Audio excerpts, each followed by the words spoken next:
മകളെ മുന്നിലേക്ക് നീക്കി നിർത്തി ആ അമ്മ ഇങ്ങനെ പറഞ്ഞു, ഏതു വേഷവും എന്റെ മകൾ അഭിനയിക്കും. ഹോട്ടൽ മുറിയിലെ ആ രണ്ടുപേർ അവളുടെ ശരീരം കണ്ണുകൾ കൊണ്ട് അളന്നെടുക്കുകയായിരുന്നു. ഒരാൾ അവളുടെ പാദം വരെ നീണ്ടുകിടന്ന പാവാട മുട്ടോളം ഉയർത്തി. കൊള്ളാം, തരക്കേടില്ല എന്നൊരു കമന്റ്. ഒന്ന് അഭിനയിച്ചു കാണിക്കുമോളെ എന്ന് അമ്മ പറഞ്ഞപ്പോൾ ആ പ്രൊഡ്യൂസേഴ്സിന്റെ മറുപടി ഇങ്ങനെയാണ്: അതൊക്കെ ഡയറക്ടർ വരുമ്പോൾ മതി, ഞങ്ങൾ പ്രൊഡ്യൂസർമാരല്ലേ, പിന്നെ ചാൻസ് തന്നാൽ നമുക്ക് എന്ത് വരും, ഞങ്ങൾ പാവങ്ങളാണെന്ന് അമ്മയുടെ മറുപടി.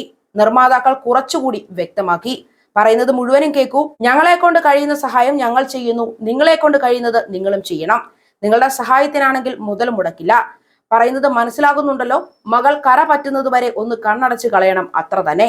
ഇതൊക്കെ ഇവിടത്തെ ചടങ്ങ, പുതിയ കാര്യമൊന്നുമല്ല.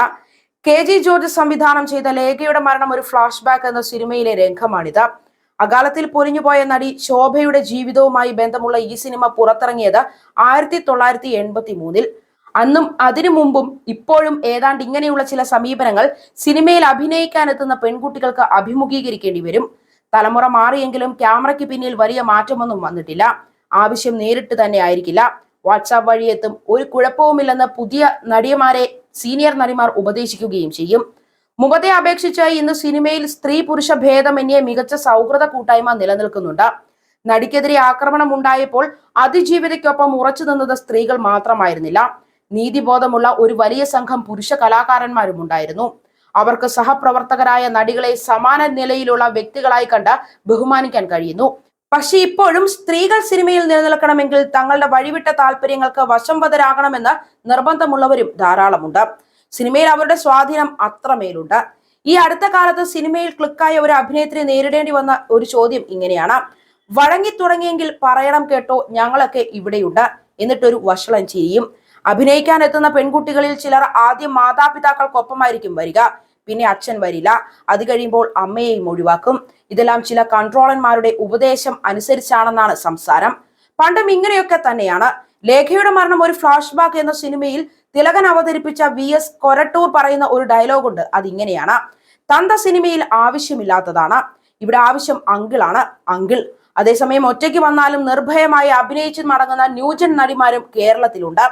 ജസ്റ്റിസ് ഹേമ കമ്മിറ്റി റിപ്പോർട്ട് പുറത്തു വന്നതൊക്കെ ചെറുതാണ്. തിങ്കളാഴ്ച റിപ്പോർട്ട് പുറത്തുവിട്ടതിലെ ചില പേജുകൾ പൂർണ്ണമായും പുറത്തുവിട്ടിട്ടില്ല. ഇങ്ങനെ ഒഴിവാക്കിയ പേജുകൾക്ക് പുറമെ റിപ്പോർട്ടിന്റെ അനുബന്ധമായി നടിമാരും സാങ്കേതിക പ്രവർത്തകരായ വനിതകളും നൽകിയ മൊഴികളടങ്ങുന്ന 400 പേജ് വരുന്ന ഭാഗവും പുറത്തു വന്നിട്ടില്ല.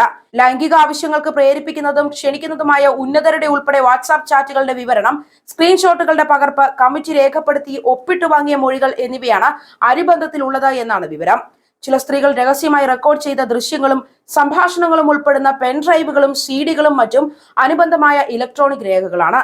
സ്ത്രീകൾക്കെതിരെ പുരുഷന്മാരായ ചലച്ചിത്ര പ്രവർത്തകർ നടത്തിയ പരാമർശങ്ങളും മൊഴികളും അനുബന്ധത്തിന്റെ ഭാഗമാണ്.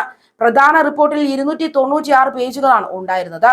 ഇതിൽ സ്വകാര്യതയെ ബാധിക്കുന്നുവെന്ന പേരിൽ 48, 49 എന്നീ ഖണ്ഡികകളും 165 മുതൽ 169 വരെയുള്ള ഖണ്ഡികകളും ഒഴിവാക്കിയതിനു പുറമെ സാംസ്കാരിക വകുപ്പ് നടത്തിയ പരിശോധനയിൽ 61 പേജുകളും ഒഴിവാക്കി. വ്യക്തികളുടെ സ്വകാര്യതയും വ്യക്തി സുരക്ഷിതത്വവും മാനിച്ച് ഇവ ഒഴിവാക്കുന്നതായാണ് പറയുന്നത്. റിപ്പോർട്ട് പുറത്തു വരുമെന്നായപ്പോൾ മുതൽ പ്രശ്നങ്ങളൊക്കെ പരിഹരിക്കാൻ കോൺക്ലേവ് നടത്തുമെന്നാണ് വകുപ്പ് മന്ത്രി സജി ചെറിയാൻ പറയുന്നത്. 4.5 വർഷമായി റിപ്പോർട്ട് സാംസ്കാരിക വകുപ്പിന്റെ കയ്യിൽ വന്നിട്ട് അപ്പോഴൊന്നും ഇത് തുറന്നു നോക്കിയില്ലേ എന്നാണ് സിനിമാ രംഗത്തെ വനിതകൾ ചോദിച്ചു പോകുന്നത്. വനിതകളായ അഭിനേതാക്കൾക്ക് ടോയ്ലറ്റ് സംവിധാനം ഇല്ലാത്തതിന്റെ ഭീകരത റിപ്പോർട്ടിൽ വിവരിച്ചിട്ടുണ്ട്. ഒരു ടോയ്ലറ്റ് എങ്കിലും സെറ്റുകളിൽ നിർബന്ധമാക്കണമെന്ന് സർക്കാരിന് തോന്നിയതേയില്ല. ജൂനിയർ ആർട്ടിസ്റ്റുകളുടെ കൂലി വൻതോതിൽ വെട്ടിച്ചെടുക്കുന്നുവെന്നും റിപ്പോർട്ടിലുണ്ട്. ഇവിടെ തൊഴിൽ വകുപ്പിന്റെ ഇടപെടലും ഉണ്ടായില്ല. സിനിമയിലെ സ്ത്രീകളുടെ ചെറിയൊരു ശതമാനം മാത്രമാണ് കമ്മിറ്റിക്ക് മുന്നിൽ പ്രതികരിച്ചത്. ഒന്നും മിണ്ടാതെ സഹിച്ചും ക്ഷമിച്ചും കഴിയുന്നവരുടെ എണ്ണം ഇതിലും കൂടുതലാണ്. ഈ ദുസ്ഥിതിക്ക് മാറ്റം വരണമെങ്കിൽ റിപ്പോർട്ടിൽ പ്രതിസ്ഥാനത്ത് നിൽക്കുന്നവരെ നിയമത്തിന് മുന്നിൽ കൊണ്ടുവരിക തന്നെ വേണം. സ്ത്രീകൾക്ക് നീതി കിട്ടുന്നുവെന്ന് മാത്രമല്ല, മാന്യന്മാരായ പുരുഷന്മാരിൽ നിന്ന് സംശയത്തിന്റെ നിഴൽ മാറുകയും ചെയ്യും. അതുണ്ടാകുമോ?